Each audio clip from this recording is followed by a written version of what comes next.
Os produtores já enxergam essa demanda dos consumidores por sustentabilidade e eles já enxergam que, deixa eu já começar a me adequar com uma rastreabilidade, com uma certificação, com proteger minhas nascentes, com registrar o meu colaborador, porque mais cedo ou mais tarde tem uma olhar aqui, tem outra ali, tem outra aqui, então assim, deixa eu já ir me preparando, né?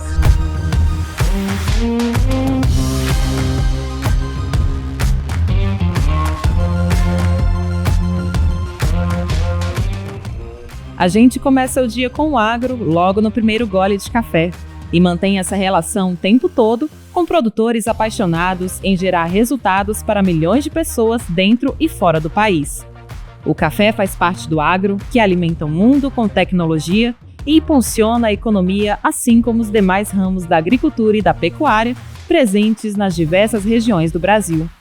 Em uma série especial do podcast do Sistema CNA, gravada diretamente em um estúdio dentro da Semana Internacional do Café, ocorrida em Belo Horizonte, escutamos nomes importantes que fazem parte dessa cadeia produtiva que torna o Brasil o maior produtor de café do mundo, abordando novidades, tendências, curiosidades e estratégias de gestão. Afinal, é aqui que ampliamos a sua voz para te representar nos principais temas da agricultura e pecuária brasileira. Bem-vindas e bem-vindos ao Ouça o Agro, série Café 2024. O tema desse episódio é conformidades com a UDR e regulamentações da União Europeia. Estão aqui comigo para falar sobre esse assunto o Fabrício Andrade, que é presidente da Comissão Nacional do Café e CEO da Sancoff, e a Suemi Moura, que é diretora de Relações Internacionais da CNA. Sejam bem-vindos. Obrigada, Natália. Um tema que a gente está acompanhando desde o ano passado, né? E que cada vez mais a gente fica de olho, tem algumas coisas mudando. E aí eu queria que você trouxesse primeiro, Suemi, um pouco sobre atualizações do que tem acontecido em relação a essas exigências e regulamentações pela União Europeia. Vamos lá, Natália. É um tema quente, é um tema que a gente lá na CNA acompanha, já tem mais de 2 anos, que efetivamente a legislação da União Europeia entrou em vigor esse ano, na expectativa de que a cobrança real para os países fosse a partir de janeiro de 2025, né? E o que a gente viu ao longo do ano foi uma pressão, uma série de manifestações, tanto dos países membros da União Europeia, quanto de países terceiros como o Brasil, Estados Unidos, China, Malásia, Indonésia, contra a medida.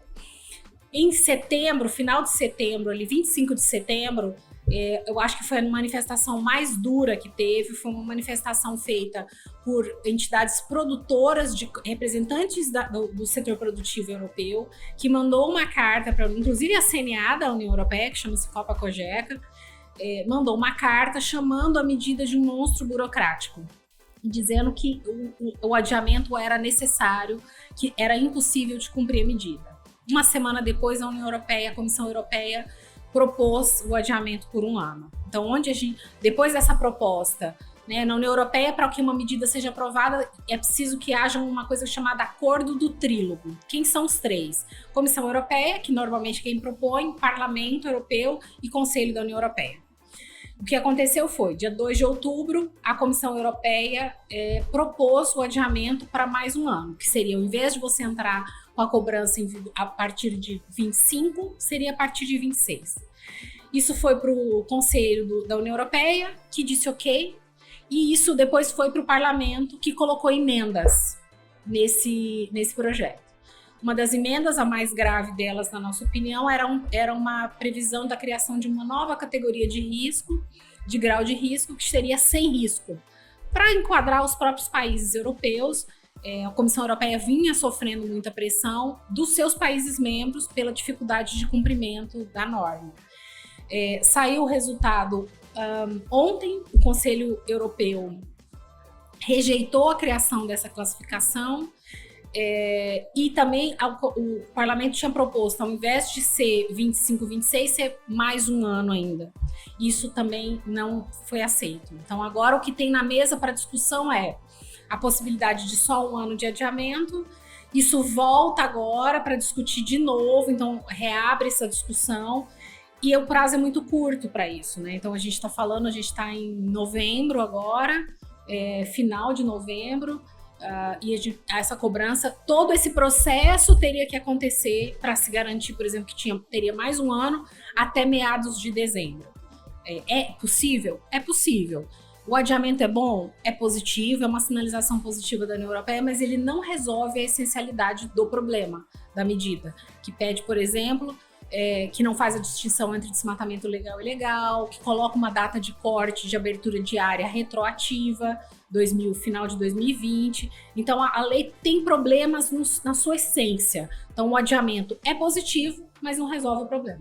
E são questões só ambientais que estão envolvidas? Porque o café também tem um ponto muito pesado, né? Que é a questão social, o número de trabalhadores. Então, eu queria entender o que mais pode afetar o setor cafeeiro, além dessa questão de desmatamento. É até interessante, assim, a gente está aqui na SIC agora, e Minas tem uma particularidade, né? Grande parte das áreas de café de Minas são áreas consolidadas há muito tempo.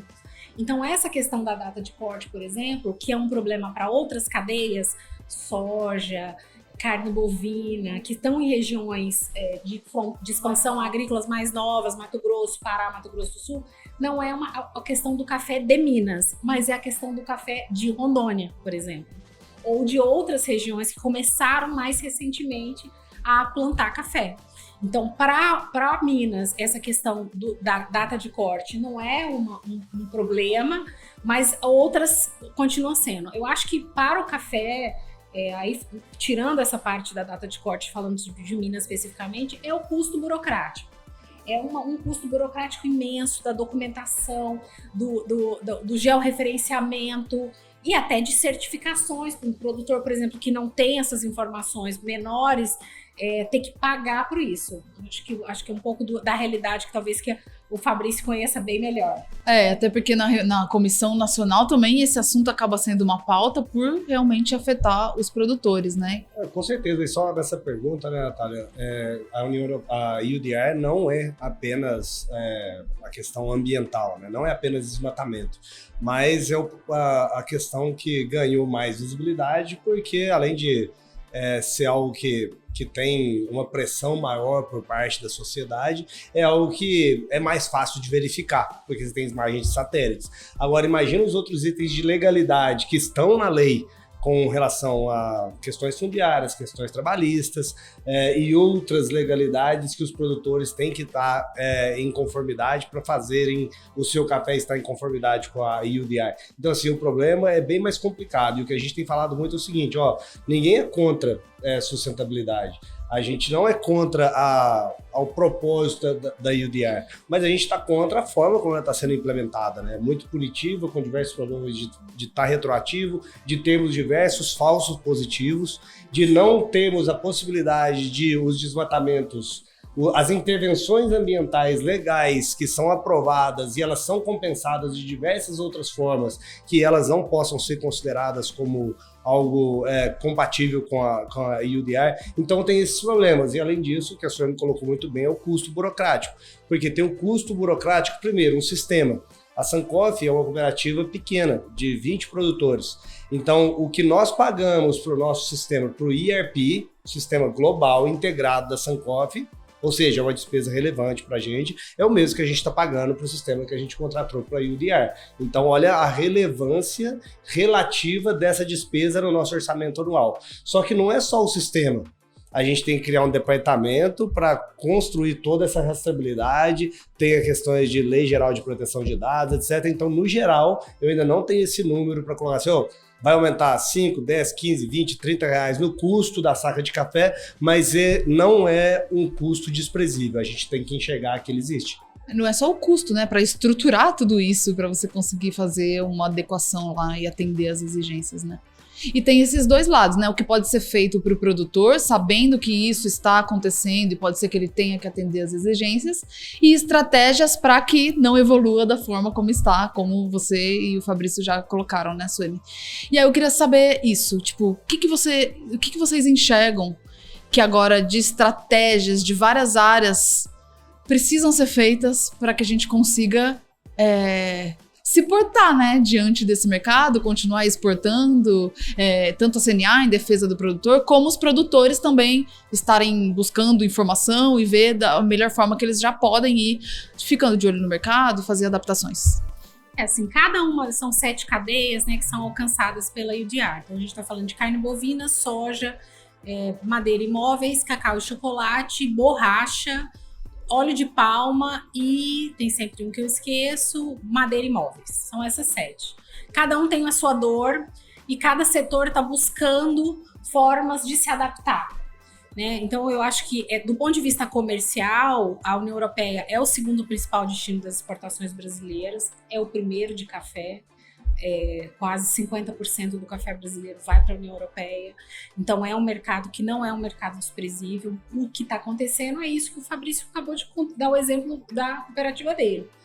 Tentar se adaptar, tentar de alguma forma assumir esse custo real e para manter o mercado. Esse é um ponto. Existe uma outra via, que aí é uma via aí falando como CNA, que é uma via de questionamento mesmo, uma via de questionar a União Europeia. A CNA já se posicionou contrária à medida, existem fóruns para discutir isso, o Fórum Central é a Organização Mundial do Comércio, o fato dela ser uma medida discriminatória, né, impositiva e unilateral, ela fere princípios da OMC, então tem essa via de questionamento. Isso não quer dizer que a CNA é contra o caminho da rastreabilidade. A exigência da rastreabilidade ela é cada vez mais presente, não é só no café, é de maneira geral. Então, o produtor brasileiro, a produção agropecuária brasileira tem que caminhar nesse sentido. Isso é um fato.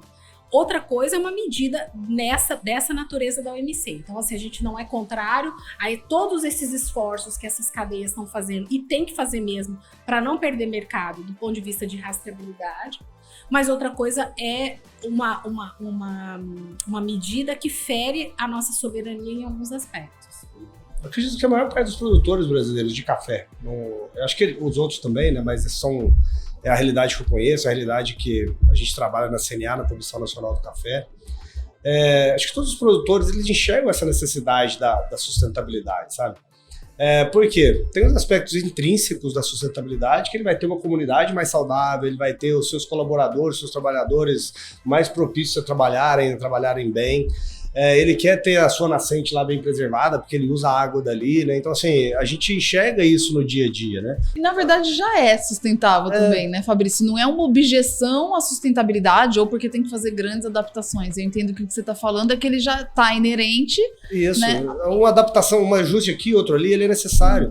Tem a outra questão que os produtores já enxergam essa demanda dos consumidores por sustentabilidade e eles já enxergam que, deixa eu já começar a me adequar com uma rastreabilidade, com uma certificação, com proteger minhas nascentes, com registrar o meu colaborador, porque mais cedo ou mais tarde tem o meu diário aqui, tem outro ali, tem outro aqui, então assim, deixa eu já ir me preparando, né? A terceira coisa é uma questão de mercado.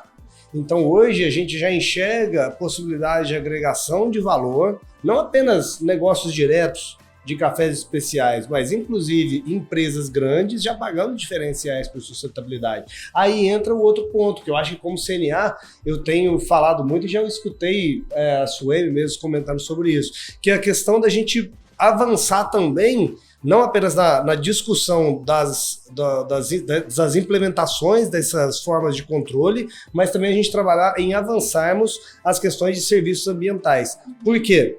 Porque não apenas a gente traria uma segunda fonte de recursos para os produtores, ou seja, os ajudaria a investir mais em sustentabilidade, mas o segundo ponto, talvez mais importante, ele é simbólico.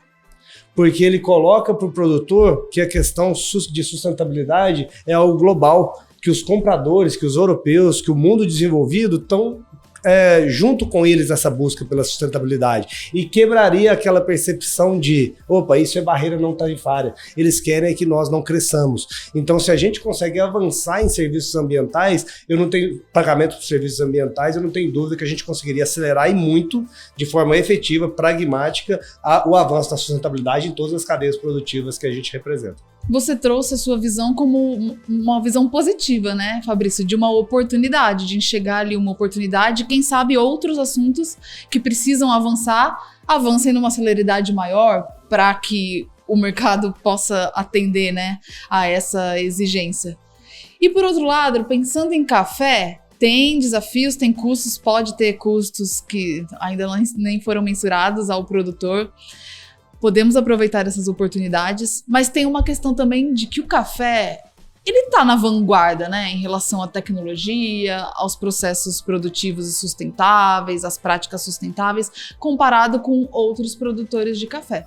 E eu queria entender de vocês, com visões diferentes, né, como que vocês avaliam a competitividade do Brasil no mercado de café diante dessas exigências, no sentido de uma celeridade, ou ele já estar um pouco à frente para fazer essas adaptações, ou a questão é só de transparência mesmo, de conseguir compartilhar esse tipo de informação, né? A questão da competitividade do Brasil perante esses outros países, também para a gente entender se essas regulamentações e tal afetam só o Brasil ou podem prejudicar ainda mais outros países, e como que o setor ficaria nesse sentido.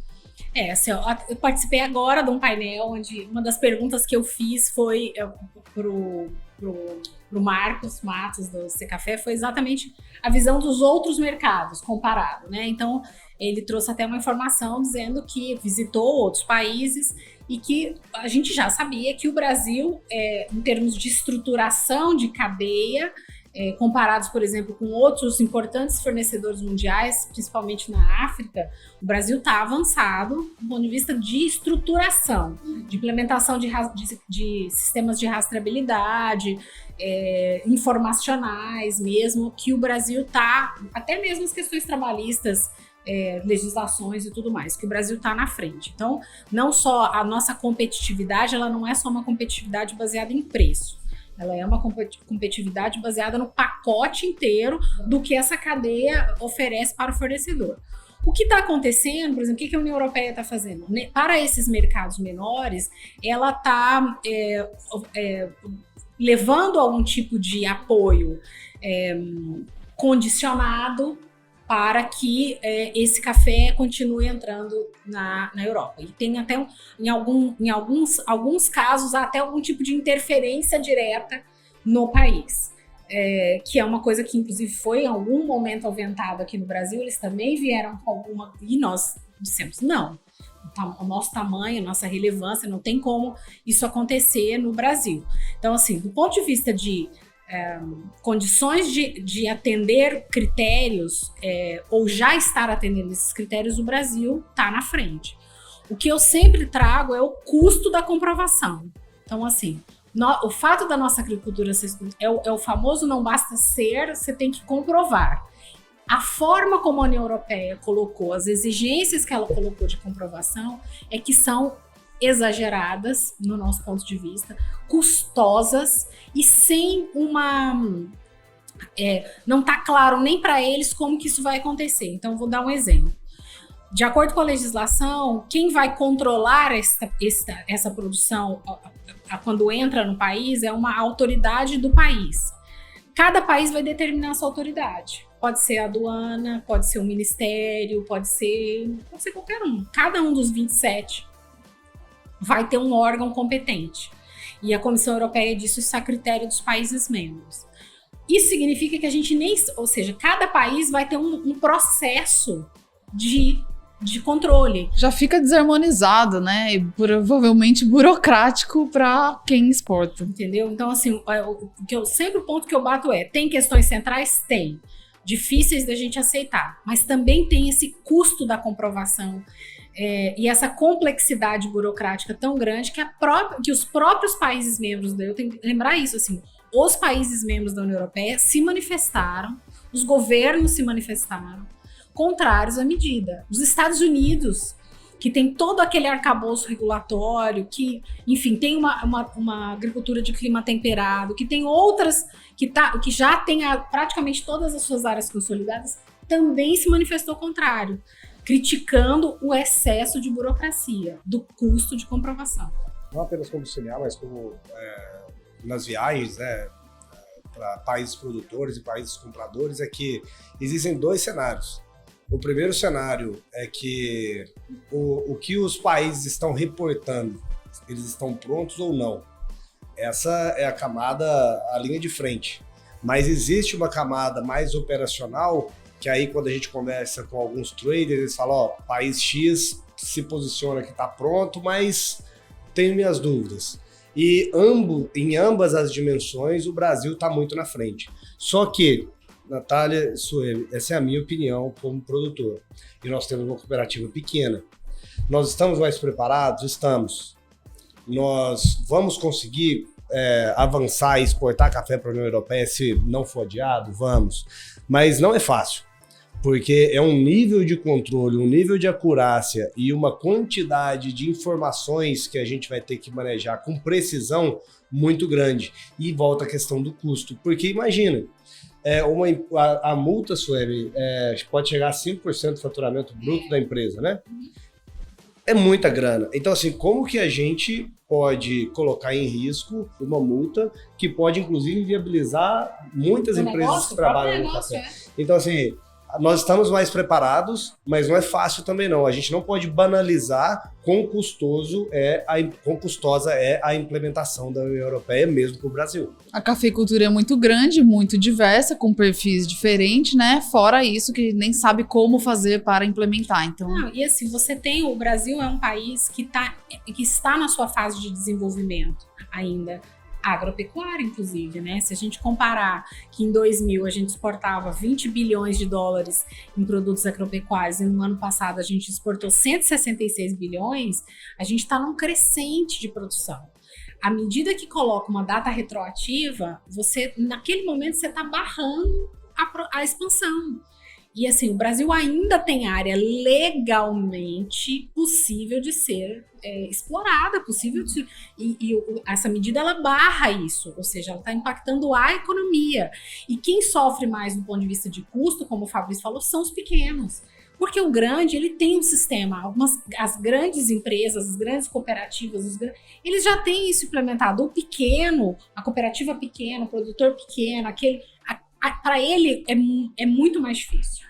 Suemi, se há uma crítica, uma objeção também por países da própria União Europeia, o que você acredita que tem por trás também desse tipo de regulamentação que eles continuam querendo implementar?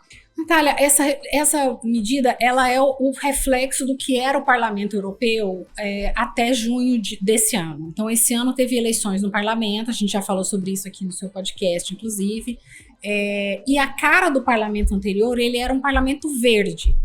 Então, a esquerda, a centro-esquerda dominava e a pauta verde era a pauta principal. Em junho, agora, teve renovação do parlamento, mais de 50%, longe de mais de 50% foi renovado. E esse parlamento hoje ele tem uma cara centro-direita, mais. Então, essa medida é a cara do parlamento anterior.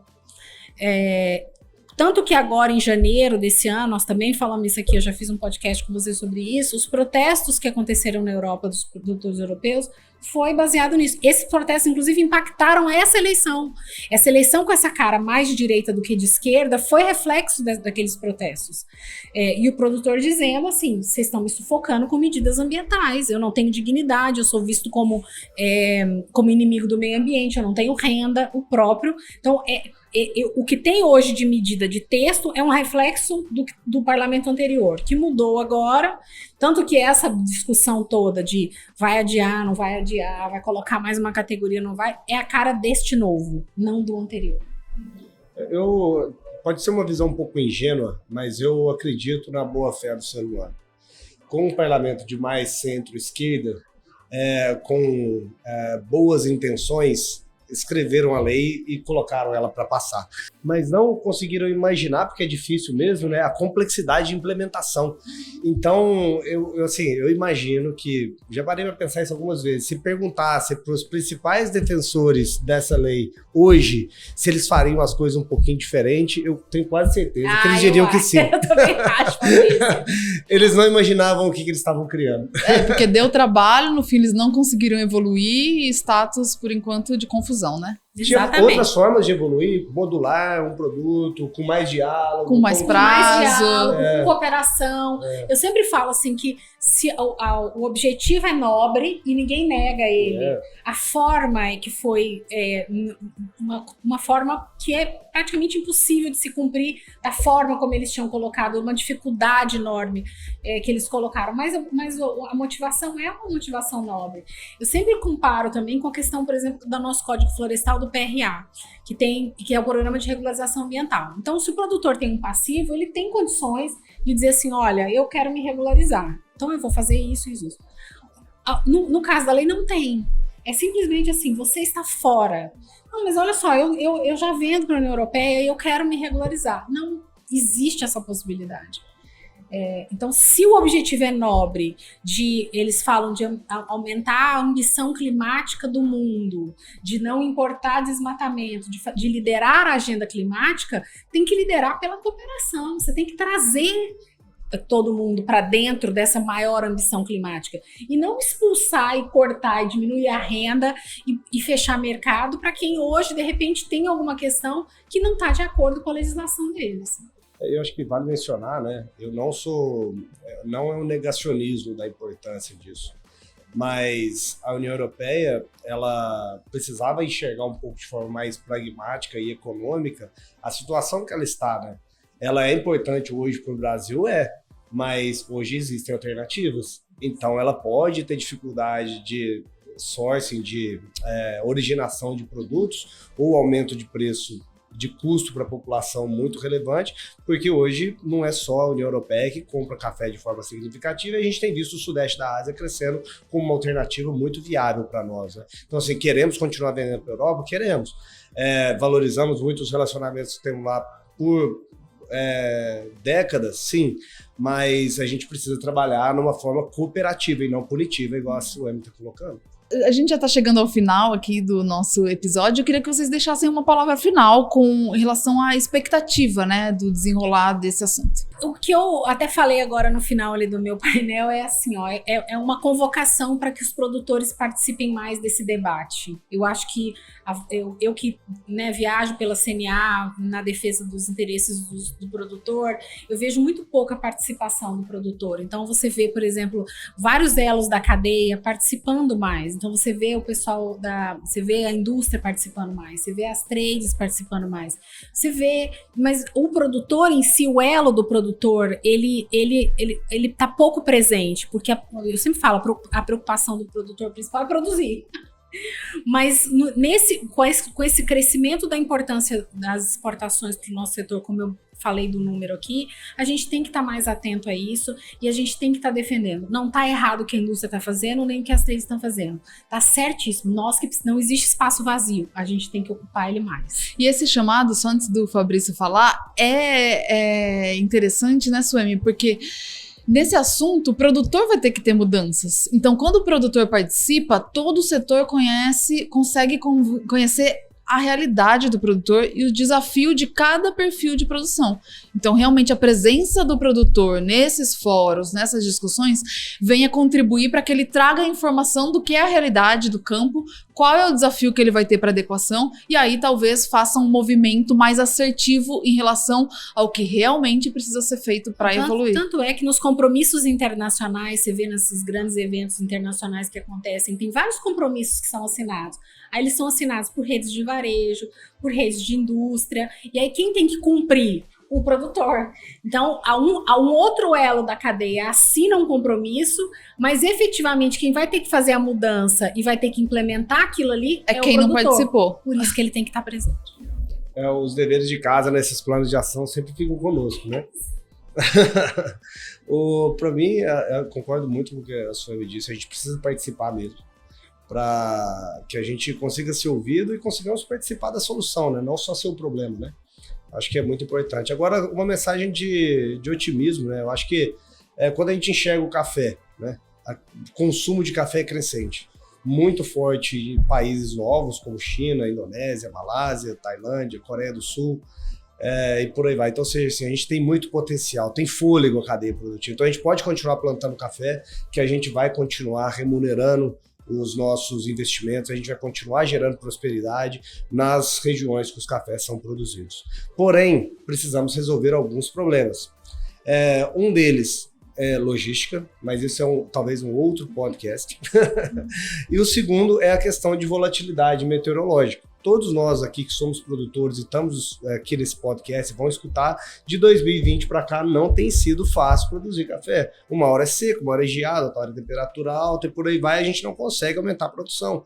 E a gente precisa fazer isso para fornecer para esse consumo crescente. E uma das formas é convergente com sustentabilidade. É que a gente tenha práticas de cultivo que façamos com que as nossas plantas de café consigam produzir bem, mesmo em cenários mais adversos, com irrigação, com mais carbono no solo, com mais profundidade de raiz, com novas variedades. Então, ou seja, tem sinergia entre sustentabilidade e aumento de lucratividade do negócio. E o terceiro desafio, gente, por mais que o Brasil mecanize, nós precisamos de pessoas para operar máquina, para operar drone, para estar nas fazendas, para estar nos escritórios, para estar nos armazéns. Pós-colheita ainda também depende. Pós-colheita. Então, assim, a gente precisa ser atrativo para as novas gerações de trabalhadores. Produtores fizemos bem o dever de casa, mas de trabalhadores. A gente tem que chegar a um ponto que não é estarmos seguindo apenas a legislação trabalhista. A gente precisa ser atrativo para essa nova geração e chegar ao ponto, eu brinco com a turma que trabalha comigo, eu quero que chegue ao ponto que vocês sugiram aos filhos de vocês estudarem alguma coisa relacionada a café, para virem trabalhar no café. E o segundo, mais em curto prazo, vocês se sintam tão orgulhosos a trabalhar com café que vocês postem nas suas mídias sociais o seu dia a dia nas fazendas. Esse vai ser um ponto que a gente vai chegar, agora a gente consegue produzir café por muito tempo, porque a gente vai estar continuamente trazendo jovens talentos para a produção do café. E mais uma vez, a gente tem sinergia com o negócio, com sinergias com essas regulamentações de direitos humanos e trabalhistas que, vira e mexe, elas são trazidas à tona no mercado de café. Então esse é o meu recado final. Muito bom, gente. Obrigada pela participação de vocês. Eu fiquei bastante feliz que a gente acabou conduzindo um assunto que é tão desafiador e tão burocrático, né? A gente vem tanto tempo falando em algo positivo, que tem oportunidade, que tem espaço para participação do produtor, que tem muita coisa para ser feita ainda dentro das propriedades. Então, essa visão positiva agrada bastante e fica aí como oportunidade para todos os ouvintes. Obrigada pela participação de vocês. Conte sempre conosco. Grande abraço. Conte conosco. Obrigada. Vamos continuar acompanhando aí, quem sabe, né, Suemi? A gente tem um 5º episódio sobre o assunto, com notícias ainda mais positivas para o setor. E esse foi mais um episódio do podcast Ouço Agro, série Café 2024. Até mais! Ouça o Agro, o podcast do Sistema CNA Senar. Venha com a gente e fique por dentro de tudo o que acontece no mundo do agro.